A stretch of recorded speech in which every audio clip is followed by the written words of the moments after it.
Aprendiendo de la experiencia, Wilfred Bion, capítulo 13. 1. Para que su uso sea efectivo, es preciso poder considerar la función alfa como constante en virtud de una posición como una incógnita. En tanto que es flexible, su flexibilidad deriva del empleo de variables como factores que pueden ser reemplazados, como he explicado antes, por teorías y conceptos de valor fijo. Los valores dados a las variables, los factores, deben ser verdaderamente constantes para que una vez que su valor haya sido fijado, el significado de la función alfa resulte también fijado. En la práctica, aún una aproximación a la precisión es posible solamente en el sentido de que el factor debe ser claramente descrito o en el caso de una teoría correctamente citada. 2. Como ejemplo de un intento de formulación precisa, tomo la función alfa y dos factores, la excesiva identificación proyectiva y el exceso de objetos malos. Supongamos que en el transcurso del análisis estos dos factores se imponen en forma tal que implican la exclusión de otros factores que el analista ha observado. Si la teoría psicoanalítica estuviera organizada racionalmente, debería ser posible referirse a estos dos factores por medio de símbolos que fueran parte de un sistema de referencia aplicado uniforme y universalmente. Nos referimos a la teoría kleiniana de identificación proyectiva por medio de iniciales e indicando páginas y párrafos de referencia. En forma similar, el punto de vista de Freud sobre la atención sería reemplazado por una referencia. En realidad, esto puede hacerse aún ahora, aunque de un modo más grosero, utilizando referencias a la página y línea de una edición común. Tal afirmación puede prestarse a mera manipulación de símbolos, más o menos ingeniosa, de acuerdo con reglas aparentemente arbitrarias, siempre que el analista conserve una noción del background fáctico al que la formulación se refiere. Hay ventajas en el ejercicio de precisión y rigor de pensamiento, exigido por el intento de concentrar experiencia clínica real para que pueda ser expresada en notación tan abstracta. Más aún, el analista puede ver por medio de una inspección de sus formulaciones qué teorías está usando y cuáles descuidando. De los testimonios de dicho descuido podría deducir que tanto su bagaje psicoanalítico se está empobreciendo como que ciertas teorías psicoanalíticas no resisten bien la prueba de utilidad clínica en su experiencia. En cualquiera de los casos, este sería un insight valioso. La fórmula ofrece un resumen taquigráfico de las sesiones de un periodo. Sería posible ver qué vínculos existen entre un resumen y otro, para a partir de allí predecir qué situaciones analíticas podrían desarrollarse por medio de referencias a los sistemas deductivos teóricos en los que estos factores aparecen como hipótesis o premisas. La función alfa puede ser una preocupación de las más importantes para el analista en un particular análisis, pero no se desprende de esto que seguirá siendo así, o que siéndolo tendrá el mismo valor en las semanas que sigan. En el próximo grupo de sesiones puede hacerse evidente que la creencia de que un objeto malo existe se manifiesta como expresión de crítica envidiosa de un objeto bueno.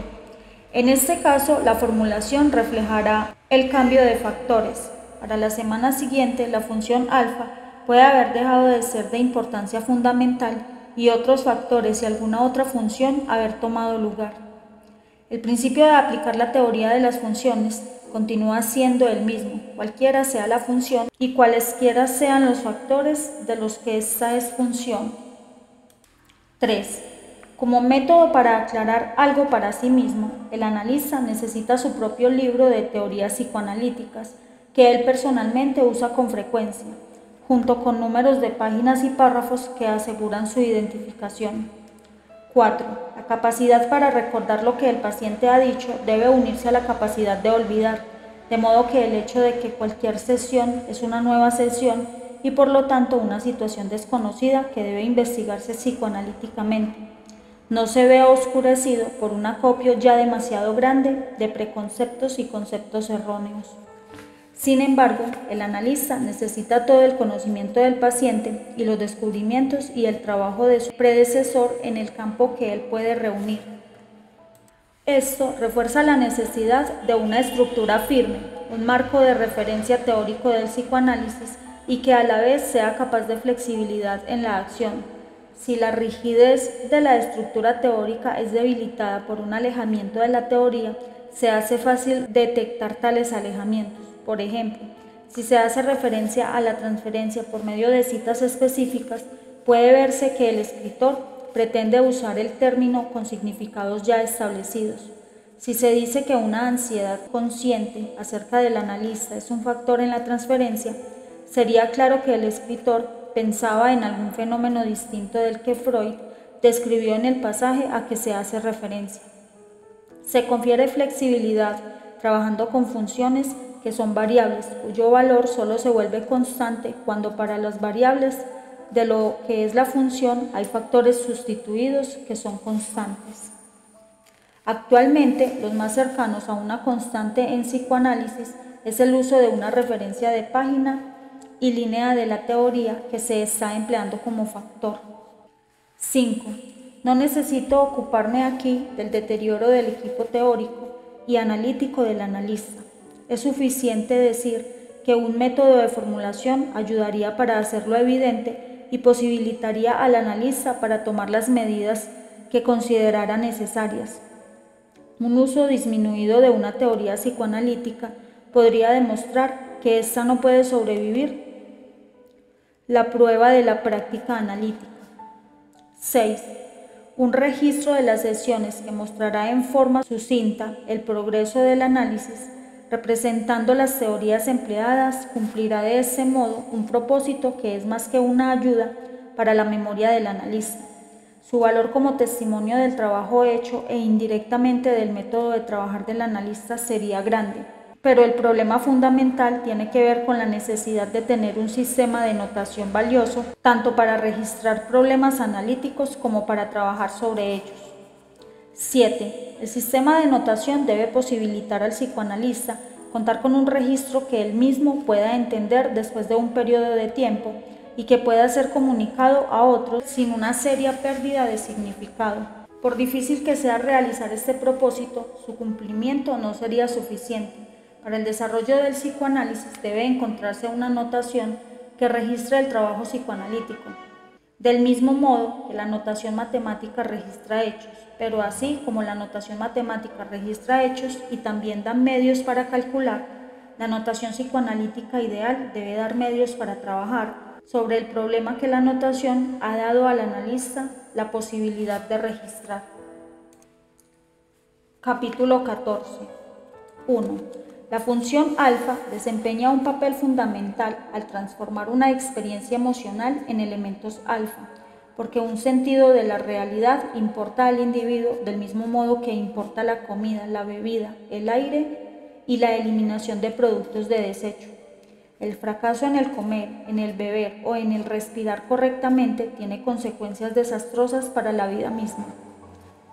El fracaso al usar la experiencia emocional produce un desastre comparable en el desarrollo de la personalidad. Incluyo entre estos desastres distintos grados de deterioro psicótico que pueden describirse como muerte de la personalidad. Como siempre, el uso de un modelo, como aquí uso el modelo del aparato digestivo, se presta a los peligros que menciono en el capítulo 25. Para disminuir esos peligros y hacer que la discusión sea científica, se requiere una notación para representar la experiencia emocional. Si el analista individual constituyera para sí una antología de teorías analíticas de trabajo sobre la base de unas pocas buenas teorías básicas, bien comprendidas y capaces, individualmente y en forma combinada, de descubrir una gran cantidad de situaciones que él podría esperar que encontraría. Esto podría ayudarlo para crear una notación. Lo que sigue es un bosquejo que he encontrado útil para indicar el camino a seguir a fin de realizar progresos. 2. Los sentimientos que conocemos por los nombres de amor y odio parecerían elecciones obvias si el criterio es la emoción básica. Envidia y gratitud, depresión, culpa, ansiedad ocupan un lugar dominante en la teoría psicoanalítica y junto con el sexo parecería que deberían ser elegidas para ubicarlas al lado del amor y del odio. En realidad, prefiero 3 factores que considero son inherentes al vínculo entre objetos que se consideran relacionados entre sí. Una experiencia emocional no se puede concebir aislada de una relación. Las relaciones básicas que postulo son 1. X ama a Y. 2. X odia a Y. 3. X conoce a Y. Estos vínculos se expresarían por medio de los signos A, O y C. ¿Qué realización puede existir a la que estos vínculos abstractos A, O y C corresponden? Supongamos una situación imaginaria de un tipo que es familiar al analista. El paciente Smith habla libremente, coopera y se muestra amistoso. En el curso de sus asociaciones menciona que conoce a cierto psicoterapeuta, Jones, quien es muy estúpido y prácticamente no sabe nada de psicoanálisis. El paciente lo conoce bien y dice tener buenas razones para no gustar de él.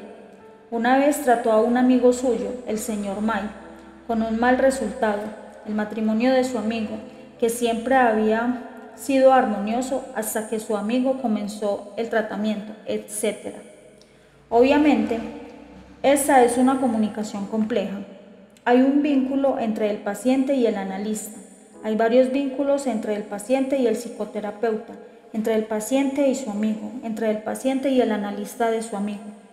Para el vínculo entre el paciente y el analista hay testimonio directo. Con respecto a la información del paciente sobre los otros vínculos, el testimonio es en su mayor parte indirecto, aunque el testimonio directo dado por la sesión podría ser usado si se considerara deseable para suplementar las propias afirmaciones del paciente. El paciente dice que Jones debe registrarse como Smith C. Jones. Dice que no le gusta Jones. Debe registrarse Smith O. Jones.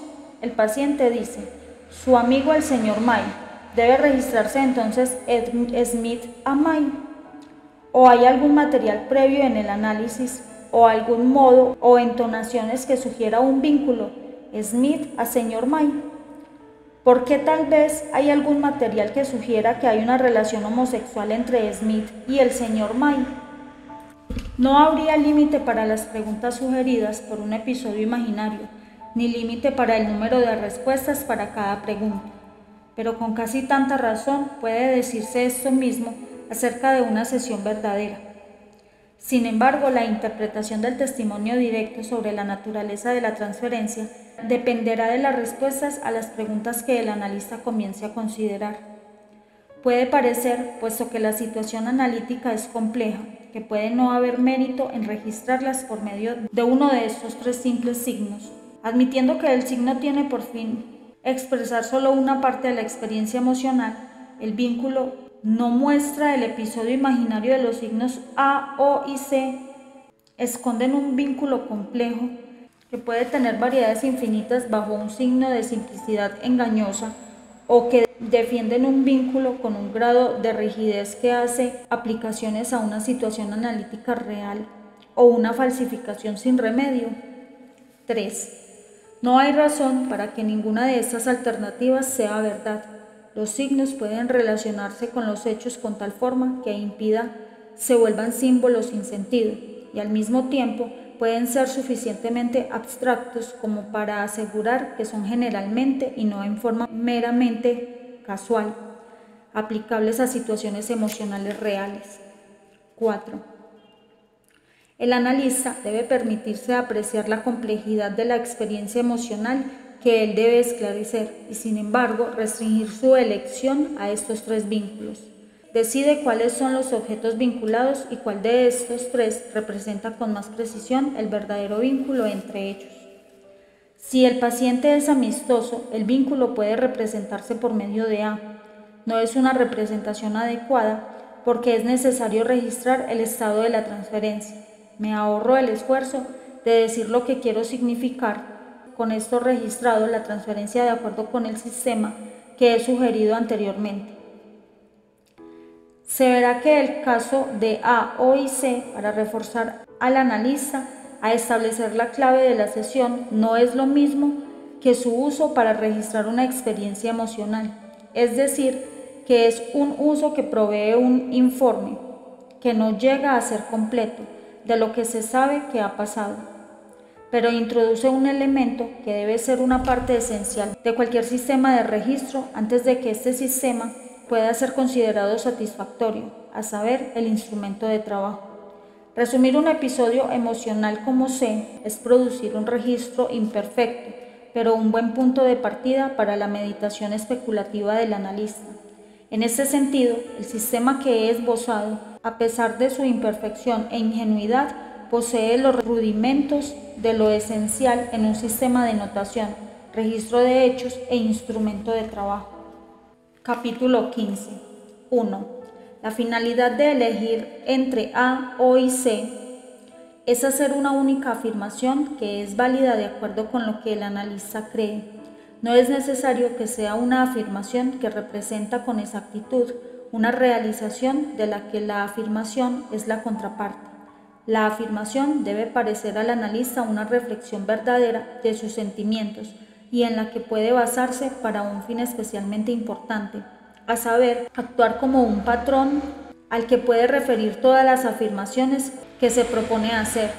Se elige A entonces. A expresa una cualidad con la que compara otras cualidades. A también expresa cantidad y esa cantidad el analista medirá todas las otras cantidades que expresa. Es decir, si A significa para él que los dos objetos están unidos por fuertes sentimientos de amor, entonces no usará C para un vínculo fortuito como el que podría ser expresado por un impaciente. Si ya lo sé, la elección A, O C no es determinada por una necesidad de representar un hecho, sino por la necesidad de suministrar una clave que permita evaluar los otros elementos que están combinados en la formulación del enunciado. En psicoanálisis, donde el valor de un enunciado depende de otros enunciados, la necesidad de conocer tal afirmación clave es imprecisa.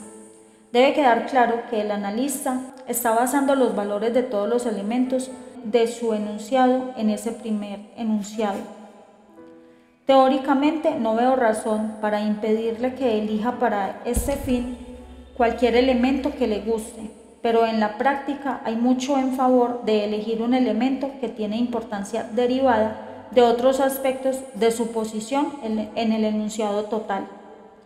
Obviamente, es más probable que un elemento que ya tiene tal importancia soporte la carga que debe llevar mejor que uno de los que no la tiene. El vínculo A, O C es precisamente un elemento de esa clase. Cuando el analista elige su signo, debe sentir que es el correcto y cabe esperar que lo mantenga constante. Si refiriéndonos a él, los otros elementos parecen volver el enunciado incompatible consigo mismo, debe armonizarse los otros elementos y relaciones, y A, O y C no serán alterados, a menos que resulte claro que han sido elegidos erróneamente o que el analizado ha cambiado. En ese caso, todo el enunciado tendrá que ser abandonado y comenzarse de nuevo. Se verá que doy gran importancia a la elección de A, O C, que prefiero elegir el signo que representa el vínculo como el elemento más apropiado para llevar la carga que deseo que lleve, pero no tengo dificultad de concebir que puede haber buenas razones para las que el analista prefiera construir su enunciado verdadero basado en algún elemento diferente. No creo que la elección sea particularmente difícil para un analista entrenado y que practica el análisis. 2. A, O, C deben ser establecidos en tal forma que el analista sienta que ha establecido un punto de referencia. Haciendo esto se disminuye el peligro de producir un sistema de abstracciones, falto de background y solo sujeto a manipulaciones ingeniosas y arbitrarias. Capítulo 16. El vínculo C. 1. Dejaré a un lado A y O para referirme a C, porque es importante para el analista y porque es pertinente al aprendizaje a través de la experiencia. Al tratarlo, espero también referirme a otros puntos que se relacionan con el vínculo linking, pero que todavía no he tratado. Pienso que A y O pueden estar relacionados con C, pero que ninguno por sí mismo conduce a C. X, C y Y, el analista conoce al analizado. Yo sé a Smith. Estos son enunciados que representan una experiencia emocional, lo mismo que A, O y C. Representa un vínculo activo y sugiere que si X, C, Y, luego X hace algo a Y, esto representa una relación psicoanalítica. Si se lo emplea como yo lo propongo, no expresa un sentido de finalidad, o sea, no significa que X está en posesión de cierto conocimiento llamado Y, sino que X está en el estado de llegar a conocer a Y. Y está en el estado de llegar a ser conocido por X. El enunciado XY en tanto significa que X tiene un conocimiento llamado Y. Pertenece a la categoría de una relación entre la persona que hace el enunciado y la persona a quien se le hace. Además, una relación con X e Y sobre quienes se hace el enunciado. 2. En tanto C es un enunciado que significa que X se ocupa de conocer la verdad en relación a Y, corresponde a los enunciados relacionados que se dice se basan en información obtenida dentro de un enfoque científico. Las técnicas empleadas por quienes tienen una perspectiva científica han tenido más éxito cuando Y es un objeto inanimado. Es más fácil sostener que el enfoque científico prevalece en la relación X, C y Y, si Y es inanimado y si X puede ser convertido en algo que parezca aproximarse a lo inanimado. Por ejemplo, X usa una máquina. La verdad es sentida como inherente a la cinta de papel en los tambores del quimógrafo o al registro de la voz humana, de una forma que no se siente que se da en el testimonio del juicio humano. La simplicidad de este punto de vista se hace evidente cuando se piensa que un registro fotográfico no puede brindar el testimonio que es accesible a la observación directa. 3. Las dudas acerca de la capacidad humana para conocer algo son la base de las investigaciones del filósofo de la ciencia. Hoy en día, estas dudas son producidas al percatarse, inevitablemente, de que la situación representada por estos términos abstractos XCY es idéntica a XAY o XOY, en que un elemento animado exista intrínsecamente, es decir, que en la proporción en que se introduce maquinaria inanimada para desplazar al elemento vivo A o C, han dejado de existir. El psicoanálisis ha agregado significación al problema con el que los filósofos de la ciencia se han visto conectados, y esto ha ocurrido por dos grupos de razones principales. X tiene la fuerza y se muestra en detalle que tiene la debilidad que siempre se le ha sospechado cuando se embarca en una investigación de Y, relacionada con la capacidad de Y para tomar contacto con la realidad. No intentaré ocuparme de los problemas filosóficos implícitos, puesto han sido tratados por Kant, Hume y sus sucesores. Quiero acentuar que todo lo que se ha dicho sobre el problema del conocimiento se puede aplicar con la misma fuerza al psicoanálisis y que el psicoanálisis se puede aplicar con fuerza particular a estos problemas. 4. La pregunta ¿cómo puede X conocer algo? Expresa un sentimiento. Este parece ser doloroso e inherente a la experiencia emocional que represento por X, C y Y. Una experiencia emocional que se siente dolorosa puede iniciar un intento de evadir o modificar el dolor de acuerdo con la capacidad de la personalidad para tolerar la frustración. Evasión o modificación, de acuerdo con el punto de vista expresado por Freud en su trabajo sobre dos principios de fundamento mental, tienen por fin hacer desaparecer el dolor. Se trata de realizar la modificación por medio del uso de la relación X-C-Y, para que lleve a una relación en la que X posee un conocimiento llamado Y. El significado de X, C y Y rechazado por mí en el párrafo 1. Se trata de realizar la evasión por otra parte, sustituyendo el sentido X posee un conocimiento llamado Y, para que XCY no represente más la experiencia emocional dolorosa, sino la que se supone indolora. 5. Tal maniobra tiene por fin no afirmar sino negar la realidad, no representar una experiencia emocional sino representarla mal, para que parezca un logro más bien que un intento por alcanzarlo. La diferencia entre el fin de la mentira y el de la verdad puede de este modo expresarse con un cambio de sentido en XCY y está relacionado con intolerancia al dolor asociada con sentimiento de frustración. El problema de traducir el conocimiento privado en público es el mismo para representar en forma distorsionada una experiencia emocional como lo es para representarla adecuadamente. En el psicoanálisis de ciertos pacientes, debemos interesarnos en su fracaso para representar en forma distorsionada experiencias emocionales aún ante ellos mismos. Es posible aumentar la comprensión del enfermo mental considerando su fracaso para sustituir una representación distorsionada de los hechos por la representación que corresponde a la realidad y por lo tanto la esclarece. El motivo podría ser explicado por medio de la afirmación de Freud de que la alucinación fue abandonada solo debido a la ausencia de la gratificación esperada. Será necesario examinar el problema como si tuviera dos fines distintos. Uno interesado en conocer una persona o cosa, C en realidad, y el otro interesado en evadirse de C y de la experiencia emocional que representa. El procedimiento que propongo como parte C a fin de conocer XCY y lo que representa implica por lo tanto identificación con una persona que viene para ser analizada. También implica la abstracción de la realización para producir una formulación que representa la realización y que por lo tanto podría corresponder a realizaciones actualmente desconocidas y así representarlas. Para un próximo audio tendremos el capítulo 17.